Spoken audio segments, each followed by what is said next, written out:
初心者のためのセキュリティ。今回は銀行との接続の仕組みについて解説しようと思います。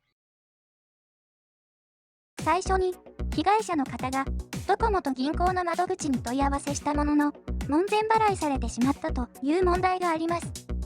銀行口座と暗証番号を知っているのは本人以外ありえないなどと言ってしまったそうです。この回答こそありえないと思います。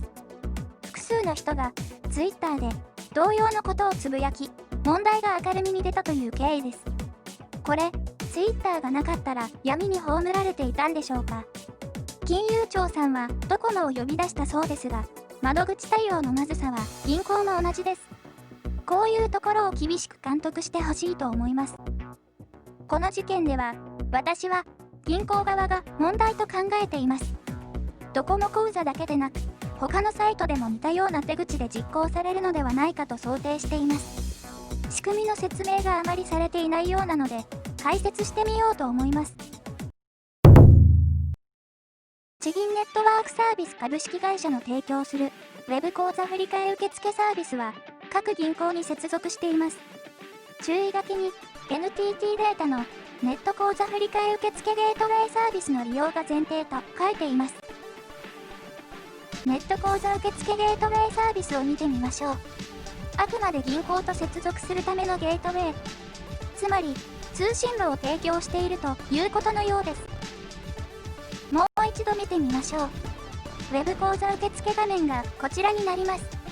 ネット口座振替受付ゲートウェイサービスがここです。各々の図をまとめるとこのようになると思います。今回の事件は通信路が破られたわけではないので、ここは問題ないでしょう。もう少し詳しく見ていきましょう。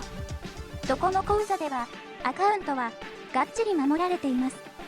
アカウントは誰でも作れるので、犯人のアカウントも守られています。銀行に接続するには口座番号と暗証番号だけのところも多かったようです。Web 口座振替受付サービスは銀行ごとに認証方法が違います。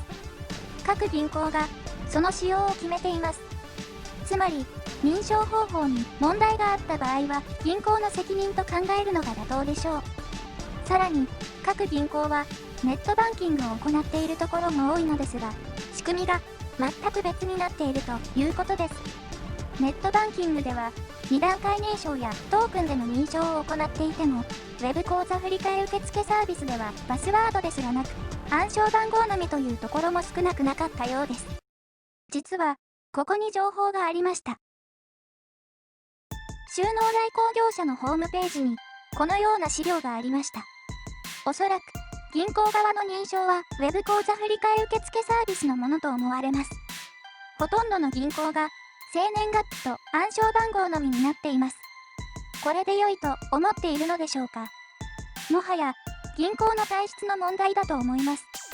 金融庁が指導すべきは銀行ではないでしょうか。認証項目一覧として示されていますが、生年月日と暗証番号では十分とは言えません。生年月日は SNS などで公開している人も多いのではないでしょうか。誕生日にサービスをやっているお店とかもありますので、よく知られた情報だと言えるでしょう。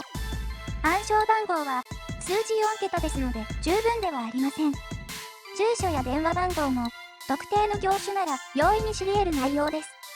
この資料によると ID とパスワードを使っている銀行はわずか3銀行でした。口座残高や独自の番号を用いているところを合わせても10銀行でした。残念ですが、現時点の日本の銀行はこの程度だということです。ドコモの発表した本人確認の強化という方法、足がつきやすくなるという意味で抑止の効果はあると思いますが、必ずしも守りを固めるわけではありません。悪意を持って捕まることも覚悟で詐欺を働く人はいます。eKYC を導入するということですが、私は方法3であれば良いと思います。IC チップなど偽造困難な方法で銀行に照会を実施し、問題があれば拒否する。この照会による一連の流れも一種の認証のようなものです。今回のまとめです。不適切な窓口対応は、これを機に改めてください。暗証番号はパスワードではありません。時代遅れの認証はやめましょう。結局、一番弱いところから狙われます。